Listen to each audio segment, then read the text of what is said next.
As the trial of Ray Routh entered its seventh day Thursday, the court's focus turned to some odd revelations about his mental state. Routh is accused of killing famed Navy SEAL sniper Chris Kyle and his friend Chad Littlefield. He confessed to shooting both men at point-blank range after he was arrested in 2013. After being arrested, Routh defended his actions during the interrogation. Referring to Chris Kyle, he said, "If I did not take down his soul, he was going to take down mine." After the shooting, Routh stole Kyle's car and went to his sister's house, where she made this phone call to police. He said that he killed two guys. They went out to a shooting range, and he's all crazy. He's psychotic. A verdict of not guilty by reason of insanity could keep Routh out of prison. He would instead likely be committed to a psychiatric hospital.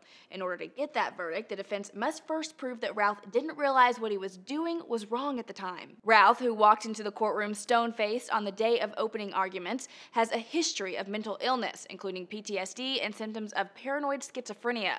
Just days before the murder, he had finished a stay in the hospital after holding his girlfriend hostage. As Routh's family and friends have taken the stand throughout the trial, stories of his extremely unusual behavior have begun to surface. A psychiatrist who spent 6 days with Routh after his arrest spoke on Thursday about the suspect's bizarre beliefs. He thought, for example, his neighbor was a member of the Mexican mafia.